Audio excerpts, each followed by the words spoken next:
모든 범죄가 다 그렇겠지만 특히 더 명명백백한 수사로 반드시 제대로 된 처벌이 이루어져야 하는 성폭력 범죄. 그런데 검찰 수사관이 피해를 주장하는 여성에게 했다는 말은 상대 남성을 때리게 해줄 테니 합의를 하라는 조금 황당한 제안이었다고 합니다. 대체 어떻게 된 일일까요? 날에서 취재했습니다. 성폭행 피해를 주장하는 여성을 만나서 이야기를 들어볼 수 있었는데요. 그 사람이 저를 강간한 거에 대해서 좀 무용담처럼 말을 했나 봐요.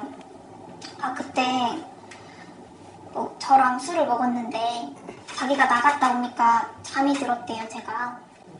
그래서 잠들었던 저를 바지를 벗기고 그랬다고 그렇게 말을 한 거예요.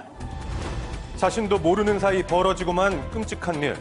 여성은 2년이 훌쩍 지난 후에야 이 사실을 알게 됐습니다. 이 친구가 이렇게 문자까지 왔어요. 상대 남성은 자신의 행동에 대한 잘못을 인정하며 사과의 말을 전해오기도 했었는데요. 하지만 사건이 검찰로 송치된 후 황당한 일을 겪었다고 이야기합니다. 검찰에 이제 송치되고 나서 2, 3일 뒤에 전화가 왔어요, 저한테.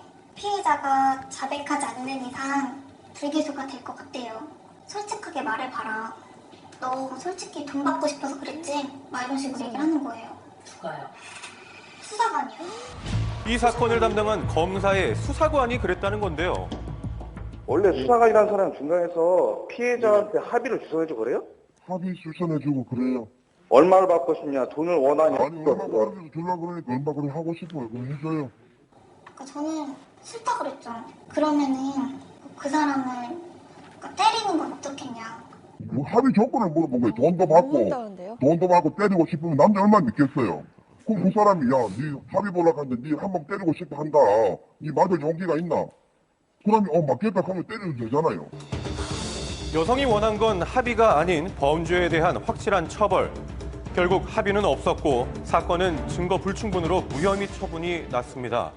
자, 이 같은 권유가 과연 일반적인 일인지 검사 생활을 했던 변호사에게 물었습니다. 뒤에 가서 때리게 해주겠다는 것은 일종의 사적인 복수를 허용하는 거거든요. 법을 집행하는 수사기관에서 그런 행위를 하도록 했다는 것 자체는 사실은 뭐 부적절할 뿐만 아니라 위법적인 요소도 상당히 있는 거죠. 네, 그리고 피해자에게 합의를 종용했다는 것 또한 쉽게 이해가 가지 않는데요. 성범죄 수사의 경우 증거가 명백하지 않으면 수사기관에서 이제 도중에 합의를 제안하는 경우들이 종종 있습니다. 왜냐하면 증거가 불충분하기 때문에 그대로는 기소하기는 어렵고 합의를 해서 피해를 금전으로라도 배상을 받거나 아니면 진정성 있는 사과라도 받거나 이렇게 유도를 하려고 했던 것으로 보입니다. 근데 피해자 입장에서는 분노하는 경우가 대부분이죠. 예, 왜냐하면 피해자는 처벌을 원했던 건데 처벌이 아니라 도중에 이제 합의를 하라, 뭐 사과를 받으라, 아니면 배상을 받으라 이런 식으로 나오니까요. 수사기관의 무책임한 태도 속에서 피해자의 고통은 배가 됩니다. 오히려 수사 과정에서 좀 상처를 많이 받았죠. 그렇게 수사기관들이 무책임하게 2차 가해를 하고 잠도 한숨도 못 잔 것 같아요, 진짜. 동생은 맨날 막 토하고 치료까지 받고